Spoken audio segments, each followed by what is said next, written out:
Oh, Kathryn, it's been such a nice day. Thank you so much for inviting me in your home, letting me relax, have a nice glass of wine. It was a pleasure meeting you. Learned so much about women and connecting with my feminine side a little bit. Absolutely. Good. And it turns out you can learn more because you've written other books also, haven't you? Yes. For those who like psychological themes, we have Sessions, Memoirs of a Psychotherapist. And Actually, a novel. A novel. That's very impressive. And I actually have some impressive quotes that I found about that book. The first was, I found Dr. Foster's book filling all the free moments I had in the days just after beginning it. Her writing was enormously engaging as well as candid. Another says, ever wonder what a therapist is really thinking during your sessions? Yes. This book will give you a realistic glimpse into the therapy from the therapist's perspective. Instantly compelling and engaging. I found it hard to put this book down. Oh, good. Congratulations. Those are incredible. Yes, thank you. So, Doctor, can you tell us a little bit about that novel? Yes, Sessions, Memoirs of a Psychotherapist is about Dr. Addie Conrad. She meets Susan, a client, who is a professional and also a mother of 3, just like Addie, so Addie identifies with her. But Susan is torn up by childhood trauma, and she's more complex than what first meets the eye because she has colorful interior personalities, otherwise known as alters.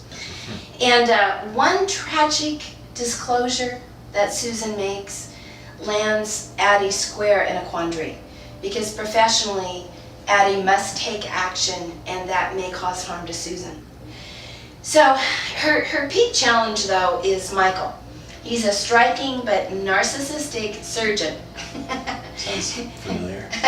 who finally discards his emotional hide-and-seek to disclose his raw pain.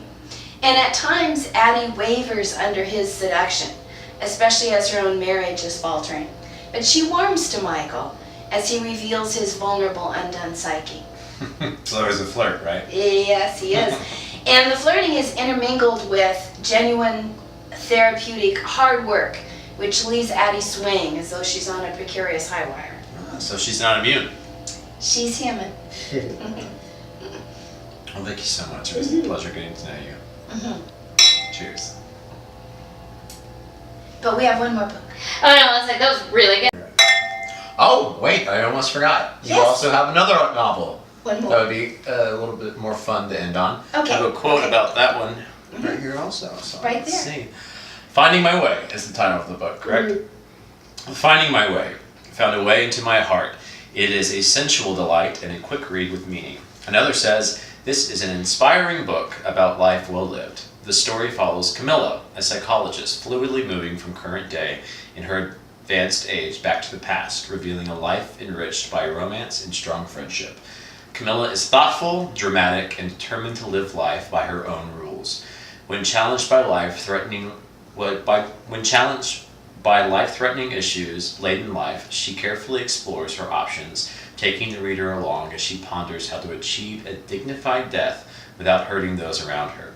Camilla's life is not ordinary. The book resonates with her experiences of romance, friendship, family relationships, terminal illness, and ultimately healing and joy. So, tell us about Finding My Way, please. Well, Camilla has warm characters in her life. She has a 40-year romance with her gentlemanly dance partner, whom she never marries because they're of such dissimilar backgrounds. But they both love dance and love each other. And she has a dream of owning a bed and breakfast overlooking the waterways of the state of Washington and the mountains. It's beautiful. And so she persuades her best friend from childhood to create this elegant international setting with her.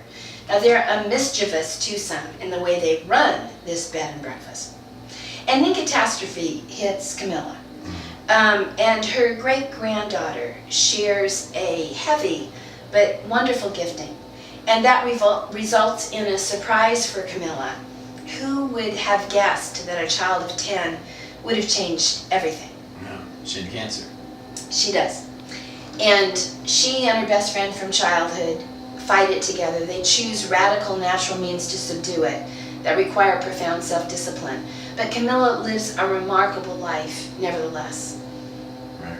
I love the quote that kind of encapsulates the main character written by D.H. Lawrence. Says, the living self has one purpose only, to come into its own fullness of being, as a tree comes into full blossom, or a bird into spring beauty, or a tiger into luster. Really nice quote. I love that quote. So what would you say your favorite quote is? There's quotes throughout. You know, that one is about the theme of Camilla blossoming throughout the book, you know. But there's a couple others. One's from The Witch of Portobello, and it says, when you dance, you can enjoy the luxury of being you. And though Camilla knows how to dance, she grudgingly takes dance lessons at the age of 55. Right. And she finds her dance partner there. They're an unlikely match, but he becomes her partner for life. And then there's one other quote. It says, lovers don't finally meet somewhere. They're in each other all along. That's heartbreaking. I love that. I know. So she comes from such a different background than he does, but they have an undeniable romance. Right. Yeah. Well, it was so nice meeting you. Thank you you. so much for inviting me into your house again. Yes. Cheers again Cheers to again. you. Yes. You can find all of Dr. Foster's books on Amazon.com, and also go to our website, click Yes. the link books, KathrynFoster.com, and that's KATHRYN Foster.com. You don't want to mess that up. So thank you so much for joining us, and thank you so much for educating me. Appreciate it. You betcha.